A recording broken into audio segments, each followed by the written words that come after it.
आजम खान की मुश्किलें कि कम होने का नाम नहीं ले रही। आजम खान और बरकत अली का डूंगरपुर प्रकरण मामला, डूंगरपुर मामले में आजम और बरकत अली दोषी करार हुए। रामपुर कोर्ट सजा पर फैसला सुनाएगा।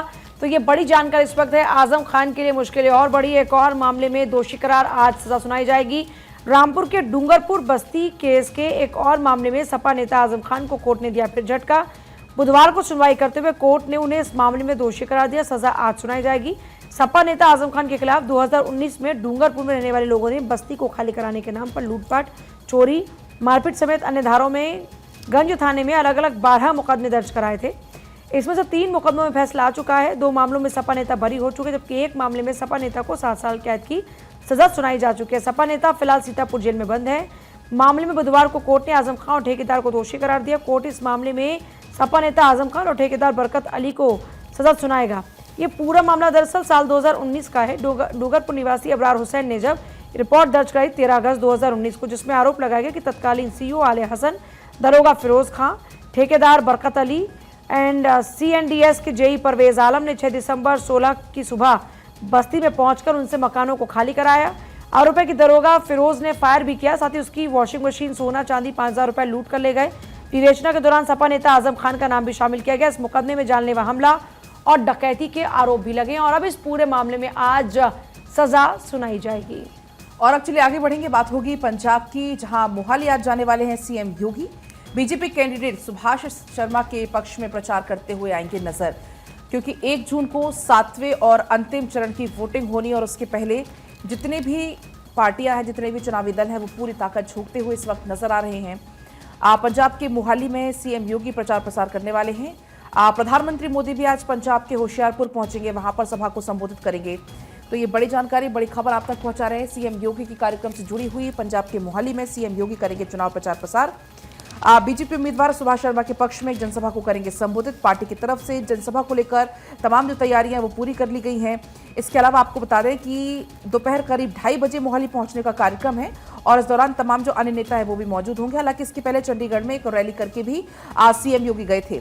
पंजाब का चुनावी दंगल, इस बार बीजेपी सारी सीटों पर अकेले चुनाव लड़ रही है। यहाँ पर आपको बता दें कि हल्का श्री आनंदपुर साहिब में पार्टी किसी भी तरह की कोई भी कोर कसर छोड़ने के मूड में इस वक्त नहीं है और वजह यही है कि ऐसे में स्टार कैंपेनर जितने भी बीजेपी के हैं इस वक्त वो पंजाब का रुख कर रहे हैं, पंजाब पहुंचेंगे और वहां पर चुनावी प्रचार प्रसार करते हुए नजर आएंगे।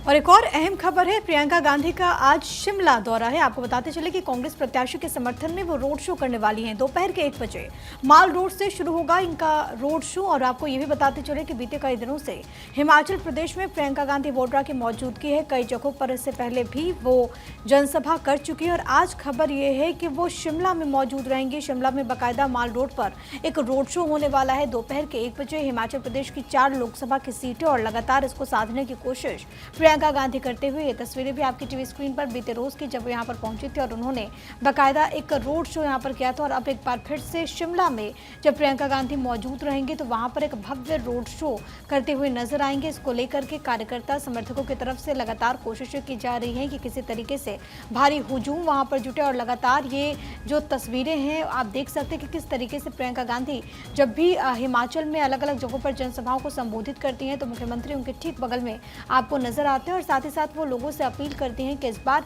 सभी सीटों पर कांग्रेस प्रत्याशी को विजय मिले। हालांकि अब देखना होगा कि हिमाचल में इस बार क्या कुछ होता है। 4 लोकसभा की सीटें पिछली मर्तबा साल 2019 में भारतीय जनता पार्टी ने एक तरीके से क्लीन स्वीप किया था और इस बार कोशिश कांग्रेस पार्टी की ये कि इसमें सेंध लगाया जा सके। और इसी को लेकर के आज शिमला में प्रियंका गांधी करने वाली हैं एक भव्य रोड शो और इसको लेकर के तमाम तरह की तैयारियां हैं। माल रोड पर वैसे भीड़ काफी ज्यादा होती है, पर्यटकों का तांता लगा रहता है। आज प्रियंका गांधी के इस राजनीतिक सभा को लेकर के, राजनीतिक कार्यक्रम को लेकर के भी पुलिस की तरफ से तमाम तरह के इंतजाम देखने को मिल रहे हैं। आगे बढ़ते महाराजगंज के निचलौल में जनसभा करने वाले अखिलेश यादव गठबंधन के प्रत्याशी वीरेंद्र चौधरी के पक्ष में करेंगे सभा। किसान डिग्री कॉलेज में होगी अखिलेश की चुनावी रैली। तो देखिए आखिरी दिन है चुनाव प्रचार का, ऐसे में अखिलेश यादव भी अपने प्रत्याशी के लिए वोट मांगते हुए नजर आएंगे। अखिलेश यादव भी करते हुए नजर आएंगे चुनाव प्रचार। देखिए यूपी की 13 सीटों पर मतदान की प्रक्रिया संपन्न होगी 1 तारीख को। आखिरी चरण के लिए आज चुनावी शोर थम जाएगा और महाराजगंज में पहुंचेंगे आज अखिलेश यादव। ये बड़ी जानकारी इस वक्त है। महाराजगंज में आज अखिलेश यादव रहेंगे। अखिलेश यादव वहां पर चुनाव प्रचार करते नजर आएंगे। अपने प्रत्याशी के लिए वोट मांगेंगे। महाराजगंज के निचलौल जो है वहां पर जनसभा करते हुए नजर आने वाले हैं अखिलेश यादव। निचलौल में पहुंचेंगे और इस बीच आपने देखा कि खुद अमित शाह ने भी यहां से समाजवादी पार्टी पर हमला बोला था और आज अखिलेश यहाँ पहुंचेंगे। जाहिर तौर पर देखना होगा कि वो किस तरीके से बीजेपी को घेरते हुए नजर आते हैं। आगे बढ़ते बात होगी रांची से खबर की। बाबूलाल मरांडी आज राजमहल में करेंगे 2 जनसभा। साहिबगंज के करहरिया मैदान में 11:30 बजे जनसभा होगी। पाकुड़ के महेशपुर में दूसरी जनसभा करेंगे बाबूलाल मरांडी। हटिया फुटबॉल मैदान में 1 बजे ये जनसभा होगी। तो लगातार आप देख रहे हैं कि चुनाव प्रचार का सिलसिला जोरों से आगे बढ़ रहा है। इस बीच बाबूलाल मरांडी भी प्रचार करते हुए नजर आने वाले हैं और बाबूलाल मरांडी की राजमहल में आज 2 जनसभाएं होने वाली हैं और इन जनसभाओं को लेकर तैयारियां पहले से ही की जा चुकी हैं। भाजपा के प्रदेश अध्यक्ष रहे सह पूर्व मुख्यमंत्री बाबूलाल मरांडी महेशपुर पहुंचेंगे। यहाँ वो महेशपुर विधानसभा क्षेत्र के कांगजोल फुटबॉल मैदान में दोपहर 1 बजे चुनावी सभा को संबोधित करेंगे। तो आज उनकी 2 जनसभाएं हैं। और अब चलिए आगे बढ़ेंगे। दिल्ली शराब नीति घोटाले से जुड़ा हुआ मामला है। मनीष सिसोदिया की राउज़ेवनी कोर्ट में पेशी होनी है आज। वीडियो कॉन्फ्रेंसिंग के जरिए सिसोदिया समेत तमाम आरोपियों को पेश आज किया जाएगा। सीबीआई केस में आरोप तय करने पर भी आज सुनवाई होने वाली है। तो बड़ी जानकारी आप तक पहुंचा रहा है। इसके अलावा दिल्ली की राउज़ेवनी कोर्ट में के कविता सहित अन्य के खिलाफ भी दायर सप्लीमेंट्री चार्जशीट पर संज्ञान भी इसमें कर लिया गया। तो कुल मिलाकर इस पूरे मामले में कार्रवाई लगातार आगे बढ़ रही है। सीबीआई केस में आरोप भी तय होने हैं। दिल्ली शराब नीति से जुड़ा हुआ मनी लॉन्ड्रिंग का ये पूरा मामला है। इसमें वीडियो कॉन्फ्रेंसिंग के जरिए मनीष सिसोदिया को पेश किया जाएगा। इसके अलावा तमाम जितने भी आरोपी हैं सभी को राउज़ेवनी कोर्ट में पेश किया जाना है। वीडियो कॉन्फ्रेंसिंग के जरिए सिसोदिया को पेश किया जाएगा। तो ये बड़ी खबर आपको बताते चले। वीडियो कॉन्फ्रेंसिंग के जरिए दिल्ली के पूर्व deputy chief minister Manish Sisodia की राउज़ेवनी कोर्ट में पेशी। दिल्ली आबकारी नीति में घोटाले का पूरा मामला ईडी और सीबीआई क्योंकि इस पूरे मामले में इन्वेस्टिगेट कर रही है और सीबीआई केस में आरोप तय करने पर भी सुनवाई होगी। अब देखना होगा राउज़ेवनी कोर्ट का क्या फैसला होता है। इससे पहले अलग अलग कोर्ट में जमानत के लिए अर्जी दायर कर चुके हैं मनीष सिसोदिया, लेकिन अभी तक राहत नहीं मिली और अब एक बार फिर से उन्हें कोर्ट में पेश किया जाएगा। अब एक और अहम खबर जो कि अखबारों में छाई है। नोएडा प्राधिकरण ने ड्यूटी के समय में बदलाव किया। कर्मचारियों की ड्यूटी टाइमिंग में दरअसल ये चेंजेस किए गए। भीषण गर्मी की वजह से फैसला लिया गया। फील्ड में कार्य करने वाले नोएडा के जो अथॉरिटी के कर्मचारी हैं उनके काम के वक्त में बदलाव किया गया। अब सिविल जज, उद्यान और विद्युत विभाग के कर्मी सुबह 10 से शाम 4 बजे तक फील्ड पर नहीं जाएंगे। भीषण गर्मी को देखते हुए नोएडा प्राधिकरण के कर्मचारियों के वक्त में बदलाव किया गया। स्टेडियम में रैन बसेरा भी बनाया जा रहा है ताकि जो कर्मी है वो वहां पर रह सके। इससे पहले आपको याद होगा कि बीते रोज ही खबर सामने आई थी जहां पर दिल्ली के एलजी ने एक अहम फैसला लिया जिसमें कहा गया कि जो मजदूर हैं वो 12 से 3 बजे के बीच में कोई काम नहीं करेंगे और ये भी जानकारी दी गई कि उनकी सैलरी में कोई कटौती नहीं होगी। अब नोएडा अथॉरिटी ने फैसला लिया क्योंकि बड़ी संख्या में जो कर्मचारी हैं वो अलग अलग डिपार्टमेंट्स में सेवाएं दे रहे हैं और इस वक्त जो भीषण गर्मी पड़ रही है, कई मरतबा इनको बाहर भी जाना पड़ता है।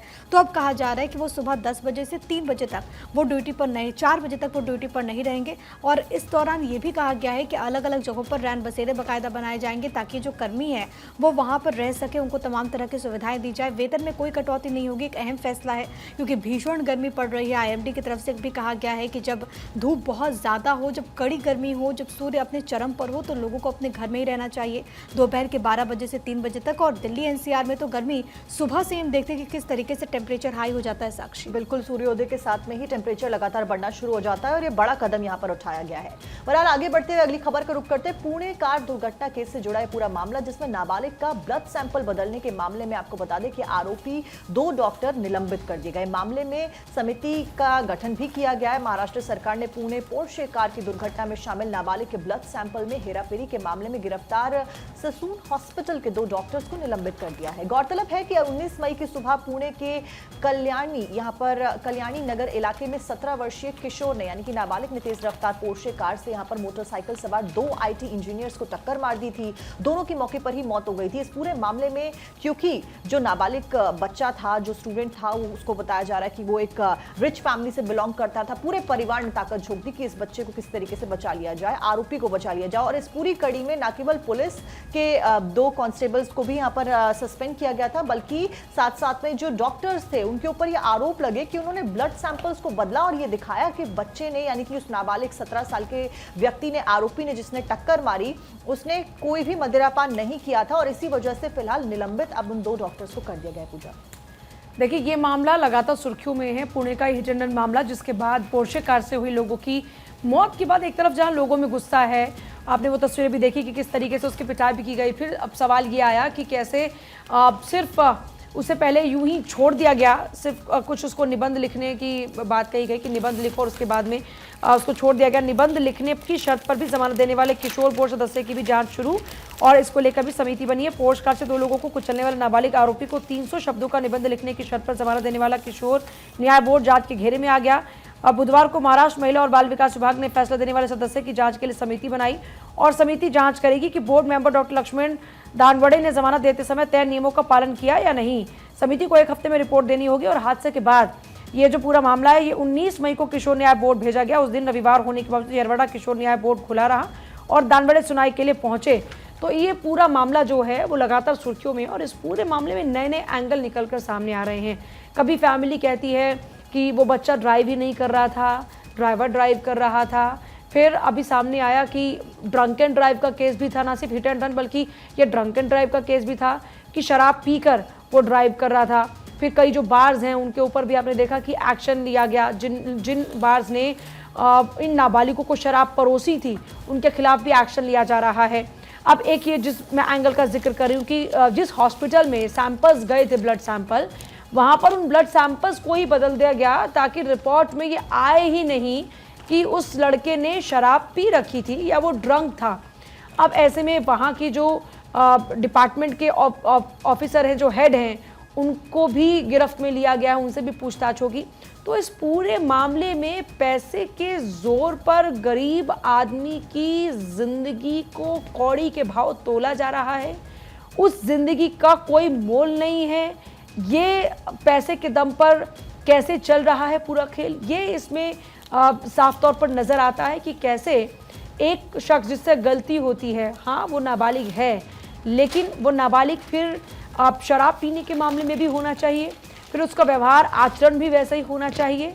लेकिन यहाँ पर आचरण है व्यस्क वाला, और उसके बाद में जब रियायत की बात आती है तो फिर आप उसको नाबालिग दिखाते हैं। हालांकि इस पूरे मामले में अब व्यस्क के तौर पर ही उसके खिलाफ में एक्शन होगा। इस पूरे मामले में कार्रवाई आगे होने वाली है, सुनवाई होने वाली है। लेकिन फिलहाल जो उससे पहले हुआ उसको लेकर लगातार अब चर्चाएं चल रही हैं, और साक्षी और प्रिया लगातार, क्योंकि देखिए जिस तरीके से आपको पूरी जानकारी देते रहे साक्षी, एक बड़ा सवाल ये है कि अब जिस तरीके से इस पूरे मामले में कई एक्शन अभी तक लिए गए, नाबालिग को पहले बचाने की कोशिश नजर आती है और अब कार्रवाई की दिशा में आगे बढ़ते हुए, मतलब कैसे कानून का माहौल उड़ाया जा रहा है, ये साफ तौर पर नजर आता है। बिल्कुल पूजा, और इससे पहले प्रिया और हम लोग इससे पहले भी बुलेटिन में डिस्कस कर चुके किस तरीके से 2013 में भी जब निर्भया केस हुआ था, उसमें नाबालिग व्यक्ति, क्योंकि वो नाबालिग था तो उसको फांसी की सजा नहीं होती है और बाकायदा उसको सिलाई की मशीन और पैसे देके छोड़ा भी जाता है यहाँ पर। तो एक बड़ा जो बदलाव है वो कानून की व्यवस्थाओं में लाना बहुत जरूरी हो जाता है। लगातार इसको लेकर चर्चा भी की जा रही है, क्योंकि महज वो 17 साल का था और 18 साल का होने में उसके समय था, तो इस वजह से वो कार्रवाई से और तमाम जो सजा है उससे बच जाता है। और उस पूरी विभत्स घटना को अंजाम देने में सबसे ज्यादा वही आगे था। और पूजा, जो 2 इंजीनियर्स जिनकी मौत हुई, उनकी जो मदर थी, उनका रो रो कर फिलहाल बुरा हाल है। बताया जा रहा है कि मध्य प्रदेश के रहने वाले थे और इंजीनियरिंग उन्होंने नई करनी शुरू करी थी और उसके बाद में जॉब उनकी लगी थी, जिसको लेकर वो पुणे में काम करने के लिए आए थे। तो उस परिवार का सोचिए कि जो कुछ उस परिवार पर बीत रही है इस वक्त। जाहिर तौर पर देखिए, जिनको ये दर्द मिलता है वो जानते हैं कि ये ऐसा दर्द है जो जिंदगी भर के लिए है, और ये ऐसा जख्म होता है जो वक्त के साथ भरता भी नहीं। रह कर अपनों की याद आती है, लेकिन सिर्फ आंसू आंख में रह जाते हैं। और ऐसे बड़े लोग जिनके पास पैसा होता है, वो उनकी ज़िंदगी की कीमत भी लगाने लगते हैं अपने बच्चों को बचाने के लिए। आगे बढ़ते बात होगी दिल्ली के गीता कॉलोनी की, जहाँ पर पानी की किल्लत नज़र आ रही है। पीने के पानी के लिए लोग तरस रहे हैं, परेशान हो रहे हैं। टैंकर से पानी बांटा जा रहा है, दूर दूर से लोग लाइन लगा रहे हैं। तो इस तरह की परेशानी देखिए इस वक्त आ रही है। एक तरफ आप देख रहे हैं कि गर्मी की मार, गर्मी का सितम लोग झेल रहे हैं। और साक्षी की बात मुझे लगता है कि कुछ खास आंकड़े हैं साक्षी। बिल्कुल पूजा, हिंदुस्तान अखबार में देखिए इस बात की जानकारी भी दी गई है कि दिल्ली में किस तरीके से पानी की समस्या देखने को मिल रही है। और दिल्ली में अब अगर आप पानी की बर्बादी करते हैं तो आपको 2000 रुपए का जुर्माना भी देना पड़ेगा। और फ्रंट पेज पर इस खबर को बताया गया है, दिल्ली में पानी की बर्बादी करने पर अब 2000 रुपए का चालान काटा जाएगा। इसीलिए दिल्ली सरकार ने दिल्ली जल बोर्ड की 200 टीमों का गठन किया है खासतौर पर, जो कि गुरुवार सुबह से ही कार्रवाई शुरू कर बस देंगी। एक सेकंड के लिए आपको रोकूं कि बड़ी विचित्र बात है। मुझे लगता है पलक, प्रिया, आप सब लोगों ने ग्लोबल वार्मिंग और जल बचाव पर हमेशा से मैसेज आपको कंडे हुए होंगे। कितने सारे क्लासेस इसके लिए लगती हैं कि किस तरीके से आप पानी को सेव करें। हाँ, मतलब आपके आने वाली पीढ़ियों के लिए आपको पानी बचाना। लेकिन एक बड़ी हैरत की बात है कि लोग इससे भी अब तक सीख नहीं लेते। बेंगलोर की तस्वीर हमने देखी, वहां पुणे पर में क्या, भी, हैदराबाद की हम तस्वीर देख रहे हैं, उसके बाद भी हालात ये है। तो ये बड़ा विचित्र है कि लोगों को लगातार अवेयर किया जा रहा है, बच्चों को स्कूल में पढ़ाया जा रहा है, लेकिन उसके बावजूद भी ना बच्चे इस बात को समझ रहे हैं ना बड़े इस बात को समझ रहे हैं कि पानी की एक एक बूंद कीमती। मुझे अपने स्कूल का अब तक याद है कि आपको टैप, जब भी आप हैंड वॉश करें तो बहुत ज़्यादा देर तक नहीं खोलना, आप कोई भी काम करें तो आपको हमेशा टैप खोल के नहीं रखना, आपको पानी की बर्बादी नहीं करनी है, जितना आप कम पानी का इस्तेमाल करेंगे उतना अच्छा। हालांकि उसके बाद लोग बर्बादी दिल्ली कर के रहे लिए हैं। ये भी कहा जाता है कि पानी पर सियासत भी काफी ज्यादा होती है। आरोप दिल्ली सरकार में मंत्री आतिशी भी लगा रही है कि दरअसल हरियाणा से पानी नहीं दिया जा रहा, और यही कारण है कि कहा गया कि जिन इलाकों में 2-2 टैंकर्स पानी के पहुंचते थे वहां पर अब सिर्फ एक टैंकर पहुंचेगा, और वो जो दूसरा टैंकर है वो इस इलाके में जाएगा जहां पर पानी अभी से पहले नहीं पहुंचता था।